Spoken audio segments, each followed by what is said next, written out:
Hi ಎಲ್ಲರಿಗೂ ನಮಸ್ತೆ, welcome to Aishwarya YouTube channel. ಎಲ್ಲರೂ ಹೇಗಿದ್ದೀರಾ? ಇವತ್ತು ಕ್ವಿಕ್ಕಾಗಿ ವೈರಲ್ ಆಗಿರೋಂಥ ಈರುಳ್ಳಿ ಟೊಮೆಟೊ ಗ್ರೇವಿ ಹೇಗೆ ಮಾಡೋದು ಅಂತ ನೋಡೋಣ.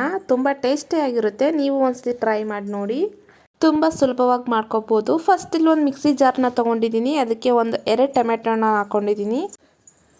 ಹಾಗೆ ಸ್ವಲ್ಪ ಶುಂಠಿನ ಹಾಕ್ಕೊಂಡಿದ್ದೀನಿ, ಬೆಳ್ಳುಳ್ಳಿ, ಹಾಗೆ ಕರಿಬೇವು ಸೊಪ್ಪು, ಸ್ವಲ್ಪ ಕೊತ್ತಂಬರಿನ ಹಾಕ್ಕೊಂಡಿದ್ದೀನಿ, ಹಾಗೆ ಸ್ವಲ್ಪ ಮೊಸರು.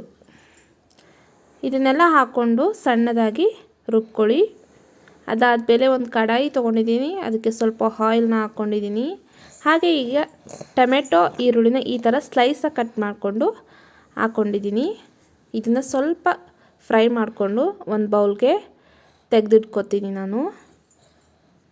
ಅದೇ ಆಯಿಲ್ಗೆ ಸ್ವಲ್ಪ ಜೀರಿಗೆ, ಸಾಸಿವೆ, ಹಾಗೆ ಪಲಾವ್ ಎಲೆ, 2 ಲವಂಗ, ಸ್ವಲ್ಪ ಏಲಕ್ಕಿ, ಚಕ್ಕೆನ ಹಾಕ್ಕೊಂಡಿದ್ದೀನಿ.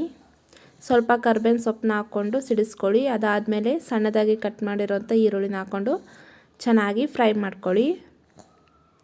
ಅದಾದಮೇಲೆ ನಾವು ರುಬ್ಬಿರೋಂಥ ಮಿಶ್ರಣನ ಹಾಕ್ಕೊಂಡು ಚೆನ್ನಾಗಿ ಮಿಕ್ಸ್ ಮಾಡ್ಕೊಳ್ಳಿ.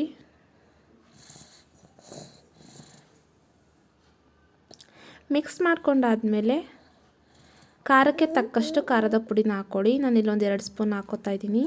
ಹಾಗೆ ಧನಿಯಾ ಪೌಡರ್, ಗರಂ ಮಸಾಲ, ಮೆಣಸಿನ ಪೌಡರ್, ಹಾಗೆ ಸ್ವಲ್ಪ ಅರಿಶಿನ ಹಾಕ್ಕೊಂಡಿದ್ದೀನಿ.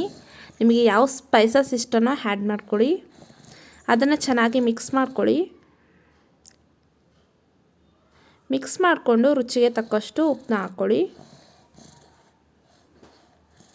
ಹಾಗೆ ಎಣ್ಣೆ ಬಿಡೋವರೆಗೂ ಚೆನ್ನಾಗಿ ಬೇಯಿಸ್ಕೊಳ್ಳಿ. ಈ ರೀತಿ ಎಣ್ಣೆ ಬಿಡೋವರೆಗೂ ಫ್ರೈ ಮಾಡಿಕೊಂಡು ನಾವು ಈರುಳ್ಳಿ ಟೊಮೆಟೊ ಫ್ರೈ ಮಾಡ್ಕೊಂಡಿದ್ವಲ್ಲ ಅದನ್ನು ಆ್ಯಡ್ ಮಾಡ್ಕೊಳ್ಳಿ. ಅದನ್ನು ಸ್ವಲ್ಪ ಮಿಕ್ಸ್ ಮಾಡಿಕೊಂಡು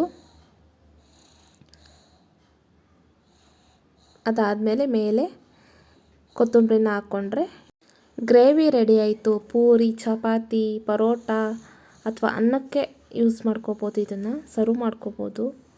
ತುಂಬ ಚೆನ್ನಾಗಿರುತ್ತೆ. ಮಾಡೋದು ತುಂಬ ಈಸಿ. ನಿಮಗೂ ಇಷ್ಟ ಆದರೆ ಲೈಕ್ ಮಾಡಿ, ಸಬ್ಸ್ಕ್ರೈಬ್ ಮಾಡಿ, ಕಮೆಂಟ್ ಮಾಡಿ. Thank you for watching.